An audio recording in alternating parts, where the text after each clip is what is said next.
ஸ்தோத்திரம் இயேசு கிறிஸ்துவே.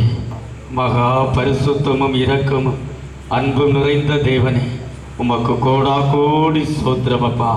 இன்றைய நாளிலும் தகப்பனே இயேசு கிறிஸ்துவே, உம்முடைய பிள்ளைகளை உம்முடைய சமூகத்தில் கொண்டு வந்தீரேப்பா. என் நாடுகள் என் சத்தத்தை கேட்கும் என்று சொன்னீரே, என் நாடுகள் என் சத்தத்துக்கு செவி கொடுக்கும் என்று சொன்னீரே அப்பா. உம்முடைய வார்த்தைகளை தகப்பனே உள்கொண்டு பரிசுத்தமடைந்து பரலோக ராஜ்யத்திலே பிரவேசிக்கத்தக்கதாக உம்முடைய பிள்ளைகளை நீர் கொண்டு வந்தீரே. செவிகளை திறந்தீரே, கேட்க செய்தீரே, உள்கொண்டீரே. உம்முடைய தாசரை கொண்டு கர்த்தர் பேசினீரே. உமக்கு கோடா கோடி ஸ்தோத்திரம் அப்பா. உம்முடைய பிள்ளைகளை யாவரையும் கர்த்தர் ஆசீர்வதியும். ஏறெடுத்த பாடல்கள், துதிகள், விண்ணப்பங்கள், செய்திகள் எல்லாவற்றையும் கர்த்தர் அங்கீகரித்தபடினால் கர்த்தருக்கு கோடா கோடி ஸ்தோத்திரம் அப்பா. 7 நாட்களிலும் கர்த்தர் அதிசயங்களை காண செய்வீராக.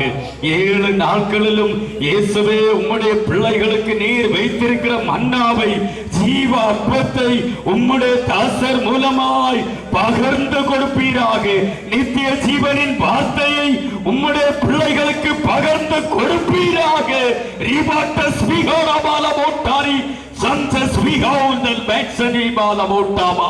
கர்த்தருடைய கம்பீர சத்தம் கேட்கிற மனுஷன் பாக்கியவான் என்று சொல்லப்பட்ட தேவ வார்த்தையின்படியாக உம்முடைய பிள்ளைகளை பாக்கியவான்களாக மாற்றும். ஆசீர்வதியும். முற்றிலும் உம்முடைய கருத்தில் ஒப்பு கொடுக்கிறோம்.